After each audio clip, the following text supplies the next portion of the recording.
bienvenue sur ma chaîne. Si tu es nouveau ici, je m'appelle Ilse et je suis passionnée d'aquarelle. Aujourd'hui on est parti pour un tuto printanier sur le thème de la montagne. Pour ce qui est du matériel, j'utilise des pinceaux Princeton sur un cahier anémuleux 100% coton. Les couleurs viennent de Prima. N'hésite pas aussi à avoir avec toi un chiffon, un spray à eau. Et on commence avec la peinture. Ça ne se voit pas forcément, mais j'ai mis du liquide de masquage en bas de la peinture qui vont m'aider à faire des fleurs. Je commence par dessiner la silhouette de la chaîne de montagne. Pour cela, j'ai utilisé un gris clair et je vais venir dessiner donc des formes un peu plus sombres sur le côté droit. L'idée quand on peint des montagnes, c'est vraiment d'imaginer leur volume et d'imaginer que le soleil vient sur un côté de la montagne et que l'autre est donc à l'ombre. Par conséquent, il y a un côté qui est plus sombre. Cela se traduit donc en peinture avec des nuances plus sombres de ce côté-ci. Pas besoin d'être parfait, il suffit d'y aller progressivement pour ajouter de plus en plus de nuances plus sombres. On passe maintenant au ciel. Je vais au préalable humidifier le haut de la feuille. J'utilise un pinceau plat, c'est assez pratique pour ça. Et je vais ensuite utiliser un bleu clair, classique. Mais bien sûr, tu peux utiliser les nuances que tu souhaites. Je vais commencer par apporter une nuance plus claire au contact des montagnes et construire mon dégradé petit à petit. Avoir humidifié la feuille au préalable m'aide à fondre un peu mieux les couleurs entre elles. Je vais ensuite passer à la plaine qui est au premier plan. Pour cela, tu vas voir que je vais superposer plusieurs nuances de vert. Pour cette peinture, je n'ai pas laissé de blanc sur la feuille, sauf au niveau des montagnes. J'ai donc un rendu un peu plus opaque, mais tu peux bien sûr laisser des zones blanches pour donner plus de transparence à la composition. Je vais donc appliquer des couches successives de vert, donc de plus en plus foncé. Entre-temps, le liquide de masquage a bien séché, donc je peux passer au pinceau dessus. Et le liquide de masquage que j'ai appliqué donc, pour préserver certaines zones de blanc va me permettre ensuite de peindre des fleurs. Tu vois que plus on se rapproche, plus j'applique un vert qui est foncé.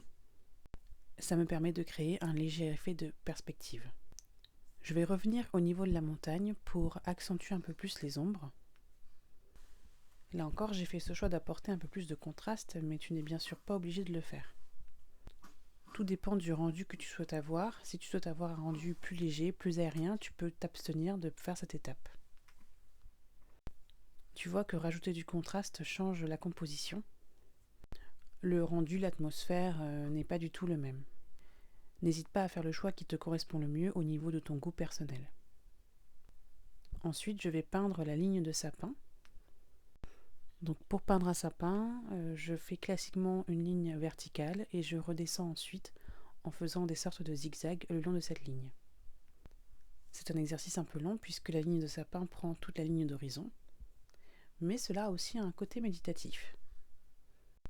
L'idée quand on fait ce genre de ligne d'horizon avec des arbres, c'est d'essayer de varier leur taille, leur espacement. Cela permet d'avoir un rendu un peu plus naturel. Tu peux aussi varier les nuances de vert.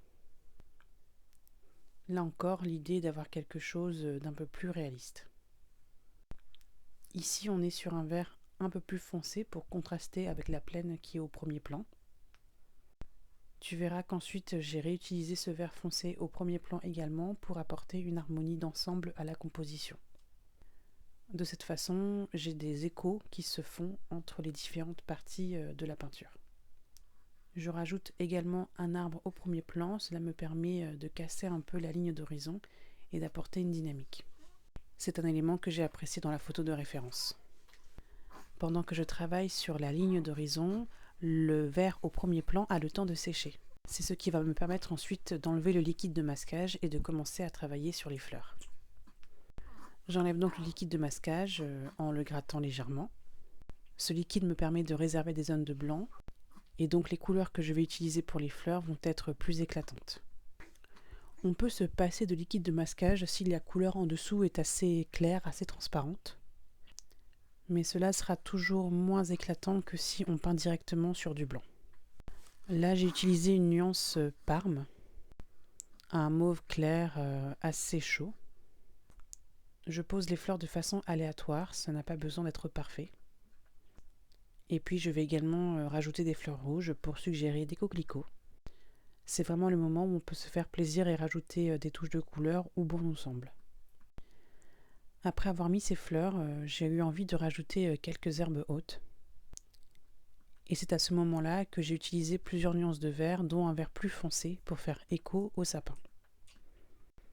Là encore, l'idée c'est d'en rajouter au premier plan de façon un peu aléatoire. Je me suis rendu compte ensuite que la plaine au milieu de la feuille était un peu vide.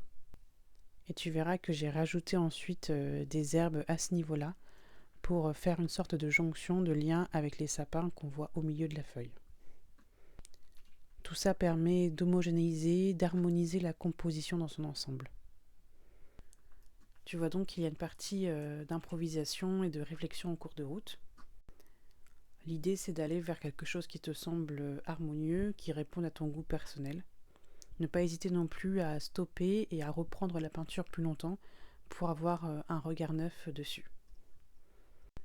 Sur les fleurs, j'ai aussi rajouté des nuances un peu plus sombres pour ajouter un peu de contraste et les rendre un peu plus éclatantes. Donc petit à petit, je remplis ce premier plan et j'apporte différentes nuances pour les couleurs de fleurs et les couleurs des herbes. Je précise aussi que pour faire ce genre de choses, un pinceau fin est idéal. Il me permet d'aller dans les détails et de travailler en finesse à ce niveau du premier plan. Voilà donc pour la composition de ce jour. J'espère que ce tuto t'a plu. Si c'est le cas, dis-moi en commentaire ce que tu aimerais voir la prochaine fois. Et moi je te dis à bientôt. Ciao!